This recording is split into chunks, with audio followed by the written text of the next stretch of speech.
Hi folks, my name's Adam and I like to make tiny nerdy things.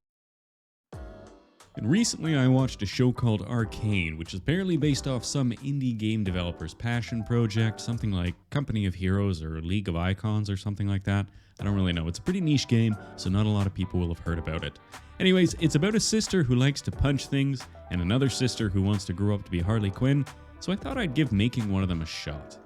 I'm also going to approach this sculpture in a bit of a different order, and instead of starting with the body and working my way up to the head, I'm going to start with the head first. Why, you ask? Because I'm not so good with the ladies. Sculpting, I mean. Or talking to them, but I guess that's neither here nor there. More to the point, I like to make my rougher looking dudes because they're all wrinkles and scars, and if they end up looking really wonky, I can usually just cover the majority of my mistakes with a big bushy beard. Ladies, on the other hand, tend to be rounder and smoother, and while I certainly could add facial hair, this character in particular doesn't have much of a beard, so I have a whole lot less to hide behind. All that to say, I wanted to start with the face and make sure it wasn't terrible before committing to this model. That being said, I'm pretty pleased with how she turned out, though you'll notice that I opted for a bit more of a yelly face in the end, since I wanted her to look a little crazier, rather than just kinda morose. However, with the face done, I can mount it onto my armature, which is just a couple pieces of wire measured and cut to align with her bones, and then I can get to the bulking up. Normally, I start by filling out the body with aluminium, but given how skinny Jinx is, I figure I can get away with just going in straight to the clay. To help give the armature a bit of bite though, I'll coil some extra fine gauge wire across the entire thing before adding my first layer of clay. I'm going to be using a mix of Cause Clay and Super Sculpey combined in equal-ish parts, which should give me a fairly smooth body that's relatively flexible once it's been baked. Otherwise, it's just a case of adding blobs of clay in all the right places until I've got the body shape that I'm after.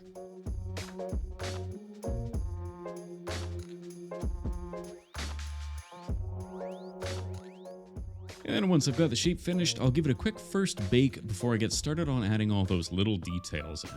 The bottoms of her sweet pirate pants are torn off just below the knees, so I'll somewhat randomly carve up a piece of clay and then attach that just above the knee. Same things for the tops of her pants, except I'm going to be adding just a bunch of sashes and belts and knickknacks, so I want to avoid giving her ridiculously large hips right out the gate. Thicker pieces of clay are obviously easier to work with, but it does mean that you can quickly find yourself doubling or even tripling the thickness of your model without even realizing it.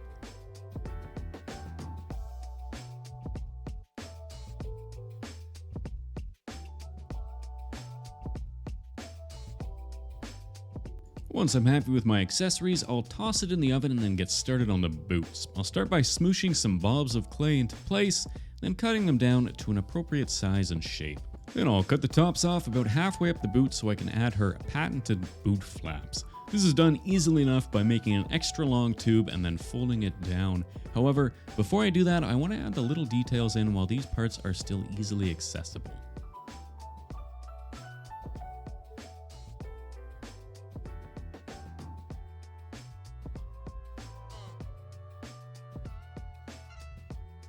And with the boots done, we can get started on the upper body. Now, there's not a lot going on up top, but Arcane's Jinx does away with the multicolored bra, instead opting for like a crop top type dealio.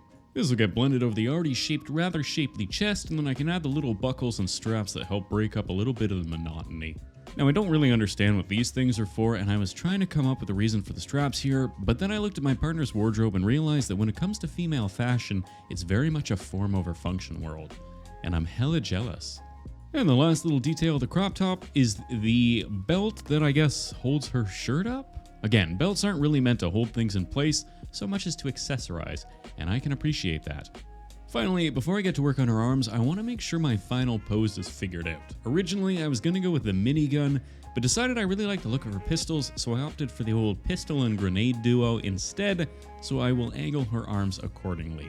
Then they get bulked out.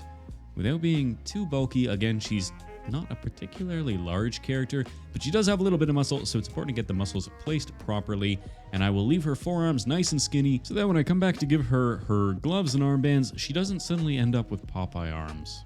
Then I'll get her neck finished and a bit of thickness added to the back of her head so she stops looking like a robot and starts looking like RoboCop without his helmet. Speaking of the aforementioned pistol, I'll start with a tiny piece of dowel as the barrel, which I'll drill a hole into one end, cut it down to shape, and then mount a piece of wire onto the other. Then it's just a case of building it up until it's appropriately pistol-y looking.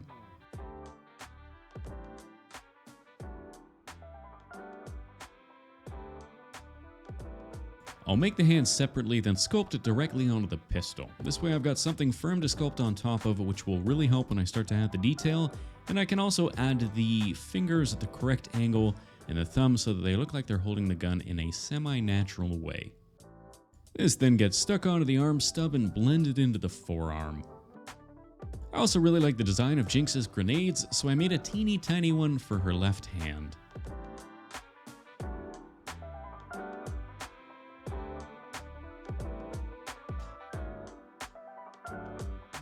I've left it all skinny on purpose so that I can add layers of clay on top to form her arm wraps and gloves and more of those ever important buckles and belts.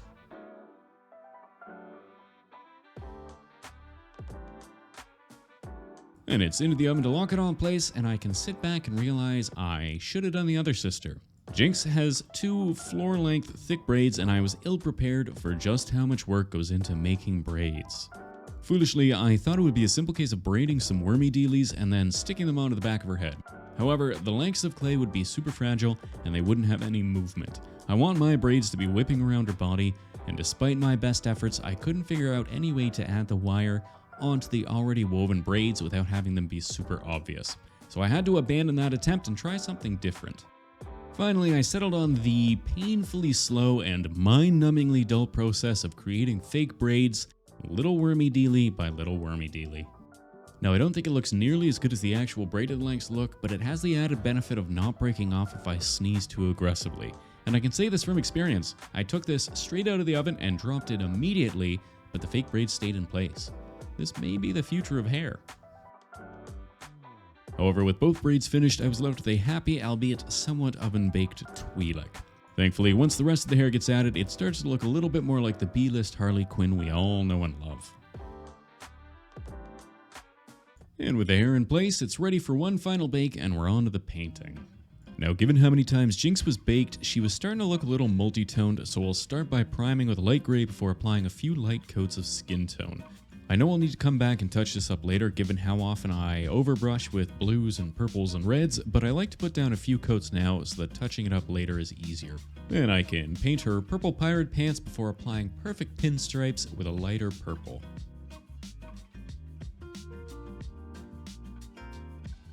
Her multitude of sashes get painted varying shades of grays, purples, and grayish purples before coating all the belts and leather bits with a couple coats of brown.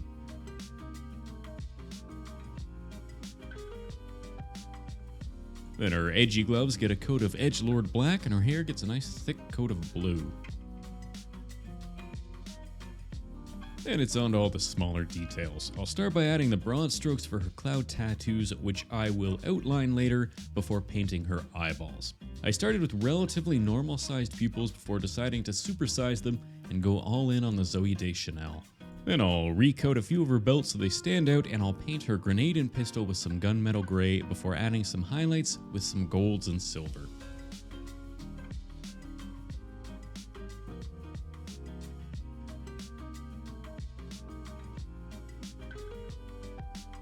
Finally, I'll add a few color-appropriate washes to her hair, belts, and any of the metal sections before hitting everything with a light dry brush to really sharpen up the edges. Otherwise, once I'm finished brushing her hair, I think we're on to the Glamour Shots.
There you go, folks. I hope you enjoyed this one, and I hope I did Arcane a little bit of justice, since it's just a downright beautiful show, and you really ought to go watch it right now.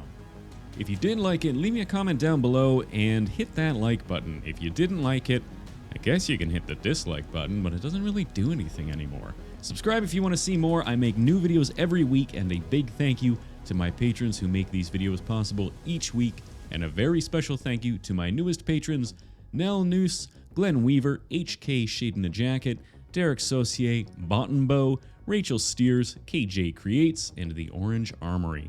You are the aluminium wire that holds up the long blue braided hair that is this channel.